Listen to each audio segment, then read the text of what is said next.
Hey guys, Coach Sharf here. Um, so I created this Instagram page. Y'all can follow it. Again, I'm gonna send out a message on Remind. I'm gonna try to get them to put it on school website too if y'all can't find it. So I'm just gonna try to post these videos. Again, this is Tuesday, so this is just covering the work from Monday right now. I'll make it up at some point later in the week. But I'm gonna cover the first 11 problems from the packet that I gave y'all, the packet that I posted. I know I told y'all not to do 1, 5, and 6, but I'm actually going to go over those right now so show you where you can still find the resources in your Big Ideas math book. And so we'll just go through these first 11. All right, so again, I got it up. So this first one, again, y'all asked me, what is a conditional statement, okay? And it's something we did not go over, but they do like to ask about those things on the test. So not only you have conditional statement there, you got number 5, the inverse of the conditional statement, and the contrapositive. So we need to go over all this, okay? So I've got this. This is lesson 2.1. Y'all can see down there at the bottom, lesson 2.1 in your Big Ideas Math student journal. So a conditional statement is an if-then statement. I already have it up there, but let me come up here. All right. If P, then Q. So that means if something happens, then this has to be true. Okay? So down here, you have the related conditional statements. You have the converse, okay? Converse, you exchange the hypothesis and the conclusion. So basically, you flip P and Q.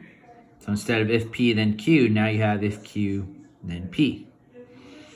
The inverse, you go back to your original, if P, then Q, and you negate both the hypothesis and the conclusion. So this is if not P, then not Q.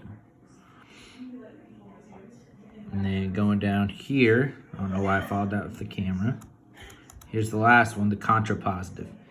So the contrapositive, you have to flip both the order. So instead of P then Q, you have Q then P, and flip them both to not. So you're flipping everything on contrapositive pretty much. So let's go look at the examples. Okay, write a conditional statement from the following statement. A horse has 4 legs. So again, we know it has to be an if-then statement. So you can already eliminate B and D. Okay, so you're down to A and C. You're already down to a 50-50 shot. It has to be an if-then statement. If it has 4 legs, then it is a horse. It's just pretty much logic at this point. Does every animal that has 4 legs, is every animal that has 4 legs a horse? No. There's dogs, cats, elephants, tigers, lions, whatever. There's more than one kind of animal that has 4 legs. So we look at C. If it is a horse, then it has 4 legs. Well, every horse does have 4 legs, naturally. Don't be try to be funny and say, what if it had an accident or whatever. Naturally, a horse has 4 legs. So the answer for this one is C. Okay? So let's go down to 5. How do we write the inverse of the conditional statement below? If the measure of angle 1 is 60 degrees, then angle 1 is acute. We know that 60 degrees is an acute angle, and acute angle is anything less than 90 degrees. So again, if you go back and check, let's see what inverse says. Inverse says negate both the hypothesis and the conclusion. So we keep it in the same order, but just say not. So let's see here. If the measure of angle 1 is 60 degrees, then it is not acute. Well, again, it only makes one of those not, and we know that's not true. If it's 60 degrees, it is acute. If angle 1 is not acute, then the measure of angle 1 is not 60 degrees. Well, that's the one where it flipped everything, so that would have been the contrapositive. Okay? If the measure of angle 1 is acute, then the measure of angle 1 equals 60 degrees. Again, that would have been the converse. But again, if angle 1 is acute, does that mean it's 60 degrees? No, that's not necessarily true. So we get down here to D. If the measure of angle 1 is not 60 degrees, then angle 1 is not acute. Again, just going on being the inverse, it would be that one. Again, that's kind of where you just got to trust that it's inverse.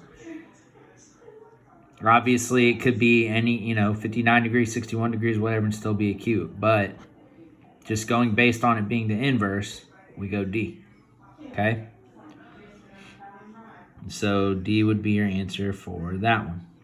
All right, then looking at number 6, we want the contrapositive. If today is Friday, then tomorrow is Saturday. So again, if we go back and look, contrapositive is flipping everything. You write the converse and then negate both of it. So we flip P and Q to get Q and P and then change them both to not. So if we pull up our test booklet, if today is Friday, then tomorrow is Saturday. So we want to flip Friday and Saturday and have them both be not. Tomorrow is not Saturday, then today is not Friday. So it's right there, the first one, A. So that is A, okay? So recap, problem number 6 is A, problem number 5 is D, and problem number 1, going back to the top, is C, okay? So there we go. All right, so let's just knock out the rest of these now. All right, number 2. What other information is needed to prove the triangles are congruent using the side-angle side congruence postulate?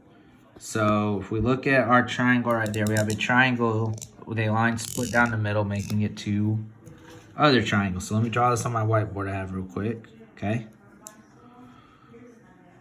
Give me just a second. All right, BC and CD are congruent. All right, so here we go. All right, got it over here. Okay, so again, this is going back to the triangle congruencies, and there's certain rules that we can use. Again, we know that we're trying to prove side angle side, okay? I already know it's looking at these 2 triangles. I know these sides are congruent, so that means either this side and this side got to be congruent, or this one, again, AC is used by both, it's got to be congruent. And of course, it's congruent to itself. Again, you don't necessarily have to write this, but AC is congruent to, trying to look and write at the same time, AC by the reflexive, I can't write, reflexive property. Okay, so that's congruent. So again, side angle side, we have 2 sides. The angle has to be in between them. So by default, that means that we got to have this angle and this angle be congruent. Okay, so now let's go back and look at our answer choices. Angle BAC is congruent to angle DAC. Well, if we look up here, BAC would be up top right here, and DAC would be over here. But those aren't the angles that we want, okay? AB is parallel to AD. Well, obviously that's not true because they touch up at angle A, okay? AC is perpendicular to BD down in the left. That's answer choice B. AC is perpendicular to BD. Well, let's see here. AC comes down, BD goes across. If they're perpendicular, of course, that means that it forms right angles. So right angle there, and those have to be congruent. So our answer choice here is going to be B. The AC and BD are perpendicular. Again, this is where they're going to try to get you. Even if you can figure out that it's side angle side, the side in the middle AC is congruent, you're going to say, okay, well, I got to prove a pair of angles are congruent. And if you get in a rush, you're going to pick A because that's the only one with the angle symbol, but that's incorrect. So this is where, again, you got to keep in mind your rules about that we've learned, particularly perpendicular. We've talked about perpendicular a lot this year. All right, number 3. And let me actually pause for a second while I go get a paper towel. I just realized I forgot that.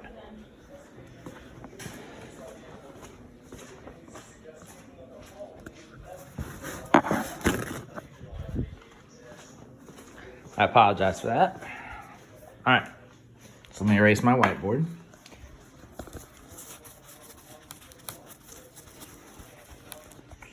All right. So problem number 3. Assume all angles are right angles. What is the area of the figure? So again, we didn't really talk about area a lot. We just got done talking about volume. That's mostly what we focused on. But there's a few volume problems that I taught y'all about where they give you more than one shape and you got to kind of break them up. You basically want to do the same thing here, okay? So if you look at it, you can really break this down a couple different ways into 3 rectangles. So I'm trying to draw this while I'm talking. Again, my artistic ability is not going to be the best, but y'all just have to work with me here. 16, 10, 12, 8, and 12. All right, so here we go. Drew it here, right? So there's a couple different ways you could do this. You could draw a line straight across here and get rectangle here, and then a long rectangle down here. I would rather do this. Draw it so now you got 3 rectangles here, here, and here. Again, it's just a matter of personal preference, okay? Again, to me, usually this makes it a little easier. So if you look, you already got this one, 8 by 12, right? Area is length times width, 8 times 12, 96, right there. Here, again, this is 10. This line was not here. We drew that in. But if you look, this whole length is 16, and this is 12. So now you've got 12 times 16, which if you punch that in your calculators, is 192. So now all we got to do is figure out this one in the middle. Well, it tells us that this length is 12, and this is now where the 10 comes in, okay? So this whole side is 16 over here. This is 10. So that means that this has to be 6 to make the whole thing 16. So now the middle is 12 times 6, which is 72. So I've got 192, 72, 96. Add them all up. Is going to be, let's see here. Add the 2, 194. Add the 6, 200. 270, 360. Is that an answer choice? It is. So that would be the letter C, 360. Okay? So there's that one. All right. Number 4, proofs. Touched on these a couple times early in the year. Really have not looked at them since. Depending on what you look at here, though, you're just looking for reasons. You don't have to actually write a proof, okay? If you actually remember seeing these, and most of y'all probably don't, you got statements and reasons. So you usually start with given statements, okay? And then you have to prove a certain thing about it, okay? We didn't talk about kites, but it says that these side measures are equal. That's the definition of a kite, okay? So let me draw this down here. And again, you've got that line going through the middle. That's key, like we just had a couple problems ago, right? So if we look over here now, okay, I know that's congruent, that's congruent, that's congruent. Again, the line going through the middle is congruent to itself. So I've got 2 triangles, and I have proven side, side, side, okay? So if I look, I'm already showing that the triangles are congruent by side, side, side. And again, I think I touched on this briefly in class. If I did not, now you got it. So anytime you're proving anything with triangles, okay? If there's ever anything after your triangle congruency, which is side, side, side, okay? Again, you only need to prove one congruency to know that they're congruent, so you don't have to write another congruency. We're going to use the answer choice B, that CPCTC. Again, what that means is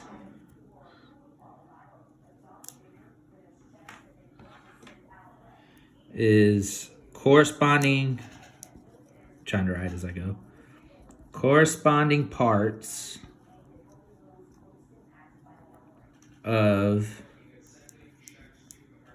congruent, here we go, I'm writing it right here, triangles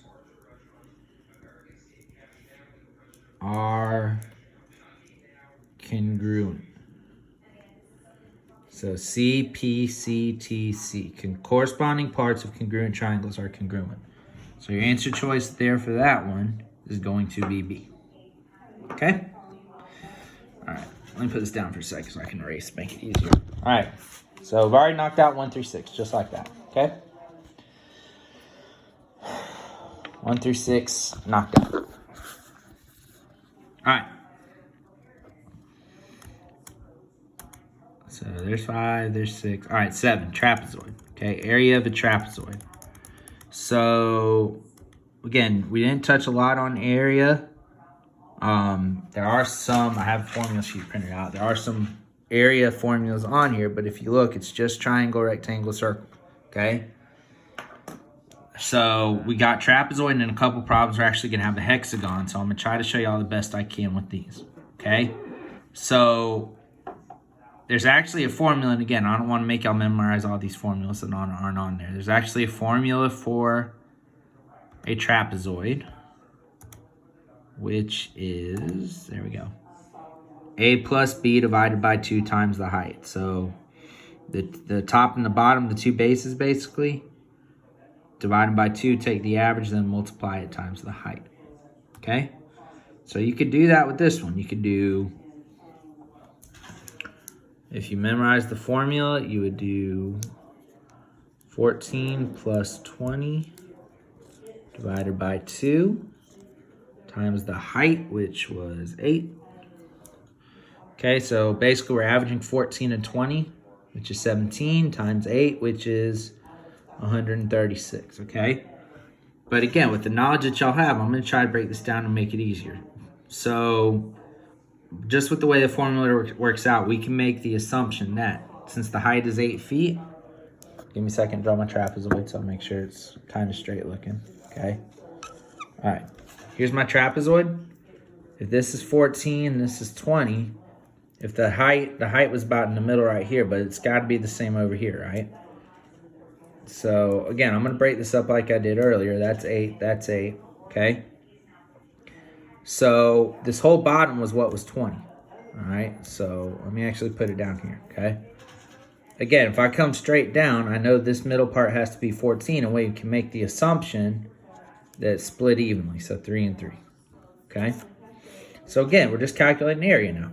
Rectangle, length times width, 14 times 8 is 112, okay? Triangle, again, if we come back and look, 1/2 base times height. So 1/2 of 8 times 3, which is 1/2 of 24, which is 12. So this triangle is 12.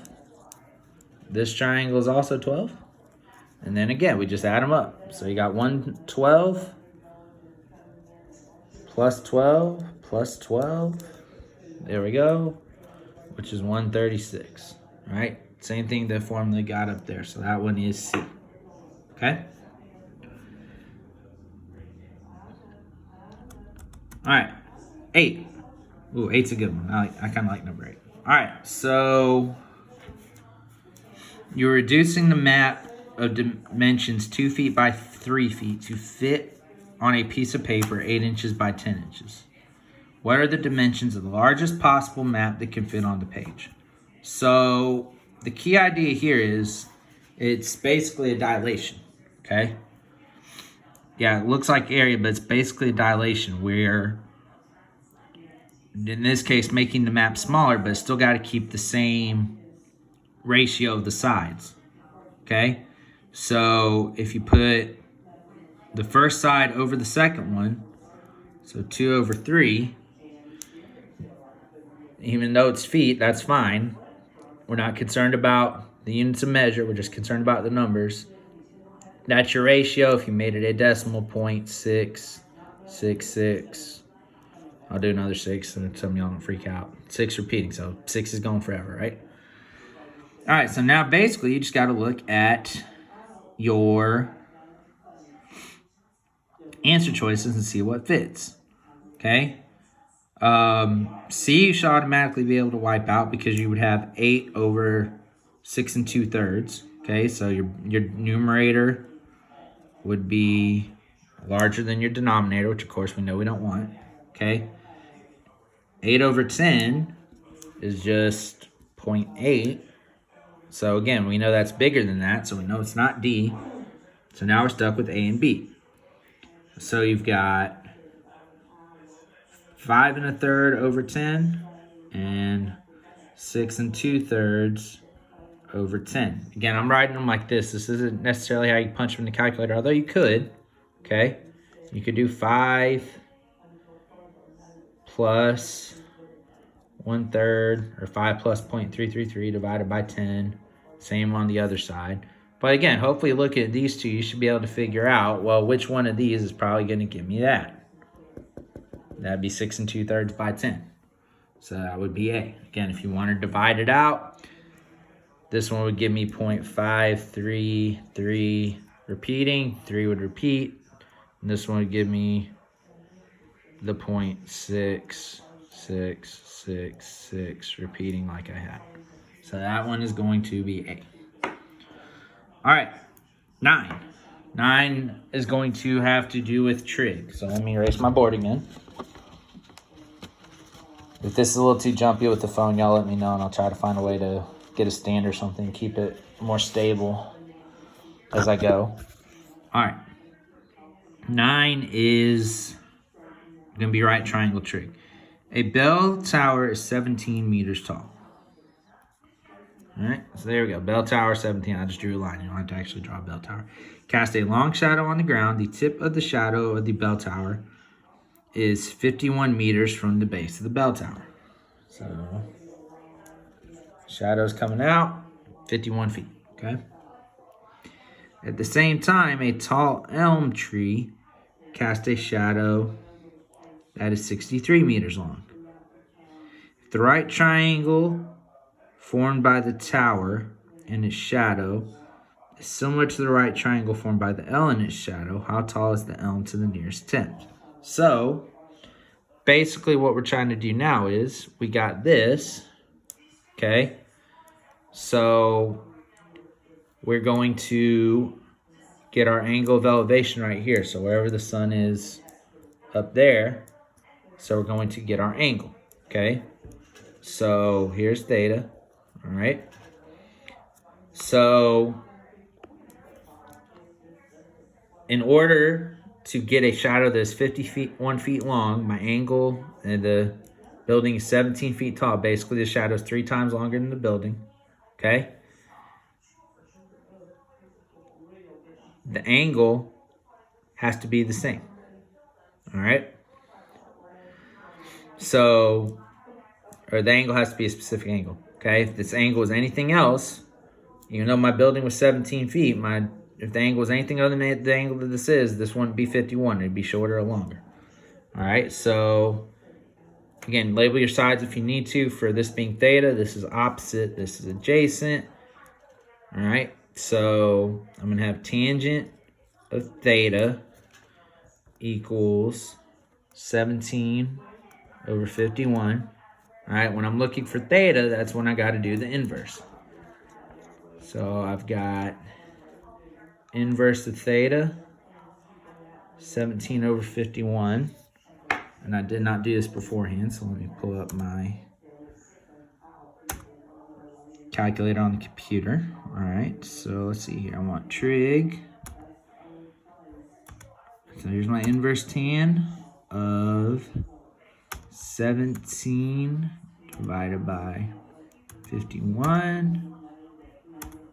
Okay, well, all right. You gotta do the 17 divided by 51 first on my computer. Again, calculators might be different, but I think your iPhone, you gotta do the 17 divided by 51 first. Now I'm gonna do inverse of tangent. Okay, so I've got the inverse tangent of 0.333333, which is 18.43 degrees. Okay. Oh. So theta is 18.43 degrees. All right. So now I've got my elm tree. We got to draw a similar triangle. Okay, there's my elm tree is going to be over here. The shadow is 63 feet. Oh, it's supposed to be 63, I promise. Okay, let me erase that. All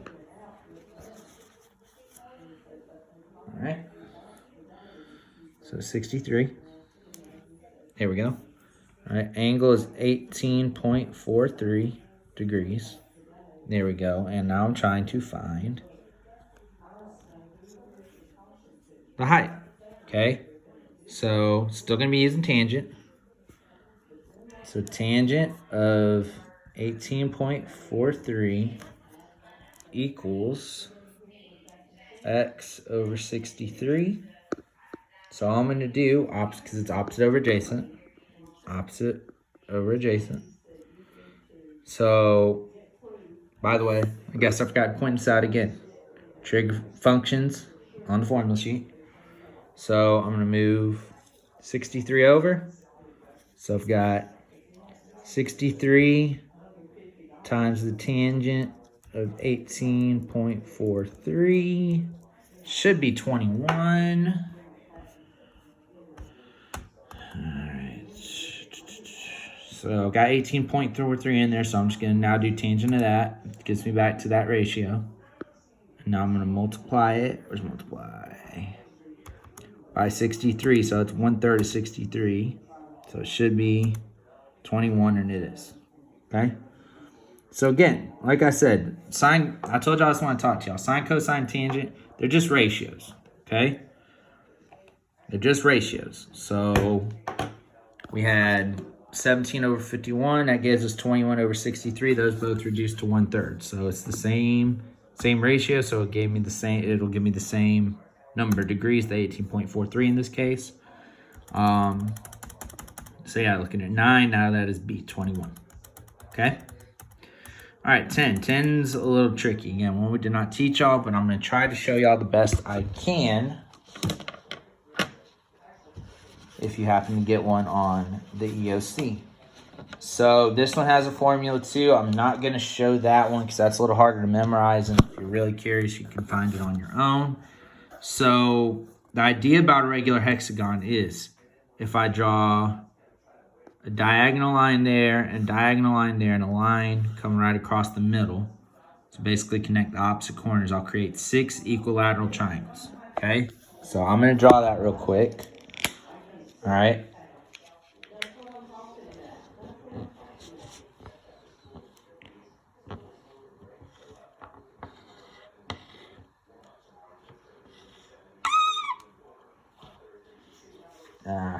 I'm always really terrible at drawing hexagons.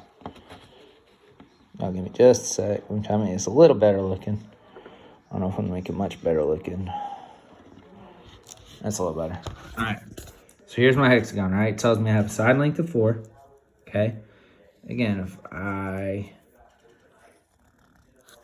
draw those and then come straight across, the idea is I have 6 equilateral triangles. Okay. So it says this is the apothem. Again, you don't really need to worry about the apothem. All you need to know now is this is the height of one triangle. Okay? The height of one triangle. So it tells us this is 2 because it splits, the height splits this side in half. This is still 4. Okay? The other thing I know is since this is an equilateral triangle, all these sides of my triangle are 4, right? So if this is 4, then this is 4, okay? So it's got to be equilateral. All right, so now I've got this right triangle right here, right? So I've got one leg of 2, a hypotenuse of 4. So I'm going to do the Pythagorean theorem to get this side, okay? So I've got 2 squared. It said it was right angle, by the way. That's why I put that. So it's right triangle. So 2 squared plus x squared equals 16. 4 squared. Jumping ahead of myself. That's the hypotenuse. Okay, 4 squared. There we go. So I've got 4 plus x squared equals 16. Subtract 4 from both sides. X squared equals 12. So let's take the square root. X is the square root of 12. Normally, again, you would want to simplify it. If you did, it would be 2 times the square root of 3, but I'm going to leave it as square root of 12. You can do either one. You'll get the same thing. All right. So the height of this triangle is the square root of 12. Okay? Right there. So, again, coming back to our area formulas, the formula for any triangle is 1/2 base times height. So I've got 1/2. I know the base is the square root of 12. Or the height is the square root of 12. I started with that. So now I got to do the base. Again, it's not 2 because we're doing this whole triangle. We're not doing the half triangle. We're doing the whole triangle. So I've got 2 here. That would be 2, so 4. Again, because I know that side is 4. Okay? So I've got 1/2 square times square root of 12 times 4. I could just take half of 4, which is 2. So that would give me 2 times the square root of 12. So that is the area for one of these equilateral triangles. But I've got 6. So to get the area of 6, I just multiply by 6. Do 2 times 12 out here, which is 12 square root 12. Okay? If you would use 2 square root 3, instead of 2 square root 12, you would have gotten 1/2 times 2 square root 3 times 4. So you would have gotten 4 square root 3 times 6, which is 24 square root 3. But either way, 24 square root of 3 or 12 square root of 12 is equal to, sorry about the dog, is equal to 41.6. Okay? So there's 41.6C. Okay? Again, I know that was a little tougher. Y'all just send me a message if you need me to go a little slower, okay? All right, 11, easy one. One we kind of just got done doing. Easy one here to finish up. So, again, this is one of the formulas. Hold on, let me erase, I'm sorry. One of the formulas that is not on the formula sheet. So, I've got 2 intersecting chords, okay? It tells me arc AB is 45 degrees and arc CD is 42 degrees. So let me draw it here on my sheet. Okay. So CD is 42 degrees. AB is 45 degrees. And I want to find one of my angles X. So when I have the intersecting chords, again, we just got done doing this a couple weeks ago. The intersecting chords, to get the angle in the middle, it is 1/2 of arc plus arc. So I add the 2 arcs. So 1/2 of 45 plus 42, which is 1/2 of 87, which is 43.5 degrees, which would be B. All right, so trying to set that up took a little longer. This video is about 33 minutes and counting now. I'm gonna try to kind of reduce that going forward. But yeah, here's your first video. So if y'all are still stuck on any of them, let me know. And like I said, I'll try to, I'll do these in chunks of 11, put them out throughout the rest of the week. And, I still want y'all to try them on your own. But if you're looking at this video and seeing my work, you can certainly get that down as well and have it to study. So if you got any questions, just let me know.